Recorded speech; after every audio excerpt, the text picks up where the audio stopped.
안녕하십니까. 여론공장 시간입니다. 오늘은 김주영 이사가 지방 출장을 또 급하게 가는 바람에 제가 단독 진행을 하게 됐습니다. 9월 3주차 주중 동향, 문재인 대통령 지지율이 46.4% 긍정평가, 부정평가는 50.3%, 오차 범위 안으로 다시 좁혀졌습니다. 소폭이지만 지난주보다는 상승을 했고요. 이번 주 또 정당 지지율이 더 관심이 가는데 더불어민주당이 2.3%포인트 올라서 35.7%, 국민의힘이 좀 많이 빠졌습니다. 29.3%로 7월 2주차 이후 10주 만에 20%대로 내려앉았는데요. 이게 이제 목요일, 금요일 조사에서도 계속 20%대를 기록하면 공식 집계가 10주 만에 20%대로 내려앉는 겁니다. 그리고 이제 열린민주당 5.7, 정의당 5.7, 국민의당 5.7, 굉장히 드문 경우인데요. 이 세 정당이 동률로 나타났습니다. 그 다음에 기본소득당 1.3, 시대전환 0.6. 자, 국민의힘이 왜 이렇게 떨어졌을까? 많은 분들이 궁금하실 텐데요. 일단 문재인 대통령이 반등하고 민주당 지지율이 오르고 국민의힘이 떨어진 이유는 첫 번째, 개천절 집회 요인이 가장 크지 않을까라는 추론입니다. 우리 이제 여민터 조사팀 내부 단체 SNS 방이 있는데 거기서 이제 여러 의견들을 제시하면서 어떤 원인 때문에 이 정당지지율 변화가 있었는지 좀 토론을 했는데, 일단 지난주 목요일 날 김종인 국민의힘 비대위원장이 개천절 집회 3.1 운동 비유는 망언이라고 민주당이 이제 비판을 했습니다. 그리고 나서 또 이제 이번 주 화요일 같은 경우는 김종인 국민의힘 비대위원장은 집회 참여를 자제해 줄 것을 공개 요청하긴 했는데 정작 국민의힘은 집회 참석 당원들을 징계할 계획은 없다고 화요일 날 밝혔습니다. 정당 지지율이 일자별로 보면은 국민의힘 지지율이 월요일 날은 33%였는데 비교적 높았죠. 근데 화요일 날 30.7%로 빠졌고요. 수요일 날은 28.1%까지 빠졌습니다. 이 광화문 집회가 여전히 국민의힘의 발목을 잡고 있는 것 같은데, 이번 주 같은 경우 가령 권성동 의원도 그렇고요. 지금 당회에 있던 잠룡급 의원들이 지금 당 안으로 복귀를 지금 하고 있는 과정인데, 여러 가지 긍정적인 요인이 있음에도 불구하고 이 개천절 집회가 발목을 잡고 있는 것이 아닌가. 그리고 이제 민주당이 오른 거는 월요일 날 뉴스공장에서 서일병과 같이 근무했던 당직 사병이 방송에 나와서 증언을 했습니다. 당시에 당직 사병 주장이 말이 안 된다, 이렇게 이야기를 했습니다. 왜냐하면 25일 날 당직 사병이 미복귀했다고 계속 인터뷰를 하고 있는데, 이 병사 얘기가 자기들이 복귀, 미복귀를 판단할 때 세 가지를 항상 본다고 하는데요. 부대 일지, 현황판, 복귀 장부를 본다고 합니다. 이 세 개가 일치해야지 복귀, 미복귀를 판단을 하는 건데, 그래서 이 복귀, 미복귀는 당직 사병한테 엄청나게 정확하게 해야 될 업무다. 이게 만약에 23일 날, 그러니까 금요일이죠. 금요일 날 안 들어왔으면 그때부터 난리가 났어야 된다는 얘기죠. 그런데 24일도 그냥 지나가고 25일까지 갔다는 얘기입니다. 그래서 총 당직 사병이 4번 정도 발견을 할 수 있었던 사안이었는데 그냥 넘어가고 25일 밤 9시에 발견되는 그런 미복귀는 없다, 불가능하다, 이런 얘기를 뉴스공장에서 14일 날 월요일 날 인터뷰를 했습니다. 이런 부분들이 민주당 지지층은 물론이고 중도층까지도 이제 국민의힘한테 갔던 중도층까지도 조금 이탈한 것이 아닌가. 이 중도층 이탈, 국민의힘 이탈은 아까 말씀드린 개천절 논란도 있을 거고요. 또 이런 당직 사병과 잘 또 아는 다른 사병의 인터뷰가 영향을 좀 미친 것이 아닌가 싶고요. 더불어민주당은 가령 지역구는 PK 지역에서 올랐고 호남, 또 20대가 그동안에 이제 추미애 장관 아들 논란 때문에 좀 빠졌었는데 5.5%포인트 올랐습니다. 등등 그렇고 중도층도 3.4%포인트, 그리고 학생층이 많이 빠졌잖아요. 이남사라고 해서 20대 남자 이렇게 많이 빠졌다고 했는데 학생층도 7.9%포인트가 올랐습니다.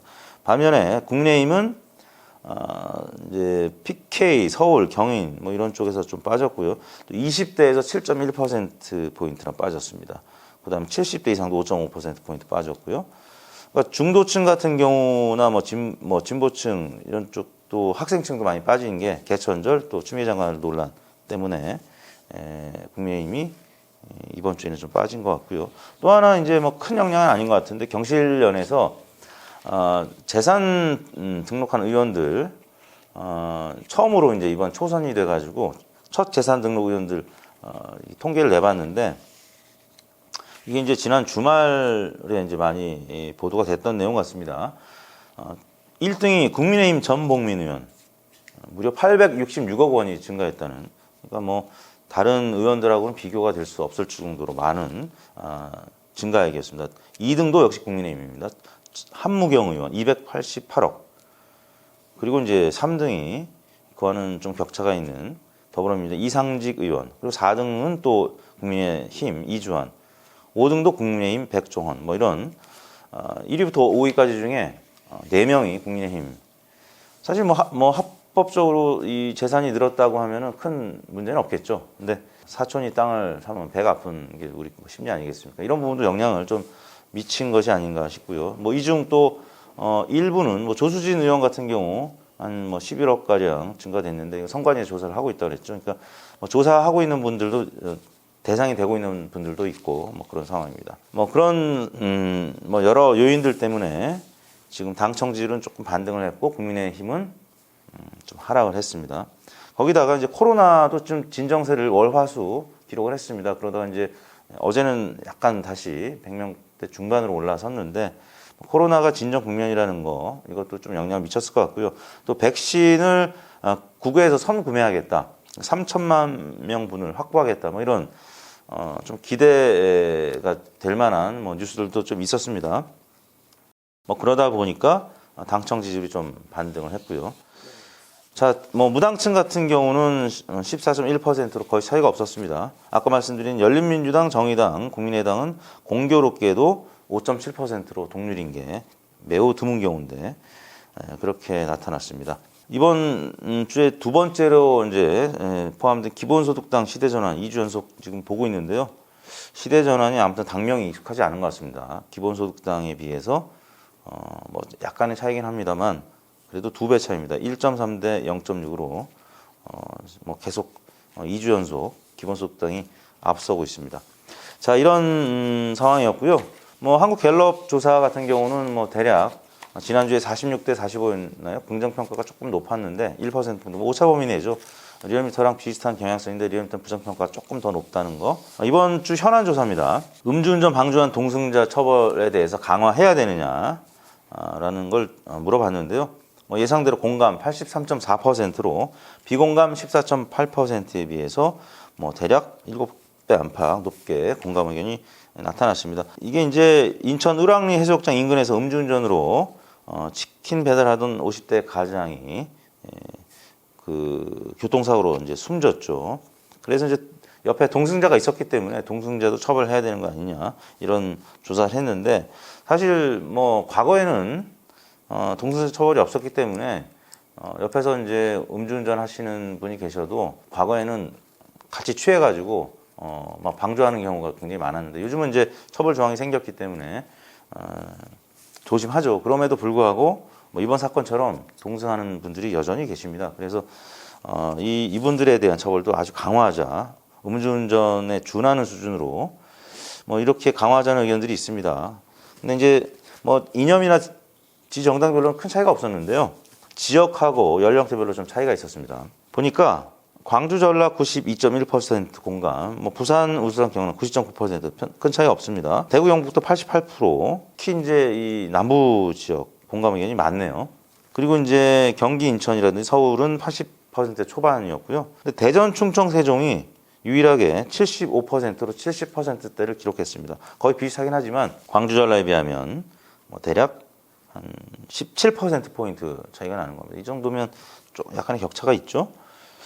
대전, 충청, 세종 이분들은 이제 여론조사 응답률도 낮은데 속내를 잘 드러내지 않는 분들이거든요. 그러니까 옆에 동승자가 운전을 할 때 뭐 다른 지역 분들은 좀 그냥 직접적으로 얘기하는데 대전, 충청, 세종 저희 어머님도 대전, 충청, 세종 분인데 이 얘기를 잘 안 하세요. 그러다가 이제 한번 터지면 확 얘기하시는데 아마 좀 그런 성향들이 계시는 게 반영이 되지 않았을까 싶고요. 연령대별로는 70세 이상이 91.2%로 아주 강했고요. 뭐 그다음에 뭐 40대 86.1%, 50대 87.9%. 근데 20대 같은 경우는 77.1%로 70%대였고요. 30대가 가장 낮았습니다. 74.9%. 20, 30대는 주로 어르신들하고 이제 탔는데 어르신들이 음주운전 하는 경우에 또 세게 얘기 못 했다가 뭐 자녀들이나 아니면 회사 뭐 한참 이제 막내 직원들이 얘기 못 하는 경우도 있지 않겠습니까? 근데 이제 그랬다가 같이 또, 거의 동승자가 이제 운전자 거의 비슷한 강화된 처벌을 받을까봐 조금 걱정하는 분들이 계셨던 것 같습니다. 20대, 30대가 좀 낮았네요. 자, 오늘 김지영 이사가 없이, 진행을 하다 보니까 좀 썰렁합니다. 다음 주에 김지영 이사와 같이 찾아뵙도록 하겠습니다. 네, 오늘 여론공장 이상으로 마치겠습니다. 감사합니다.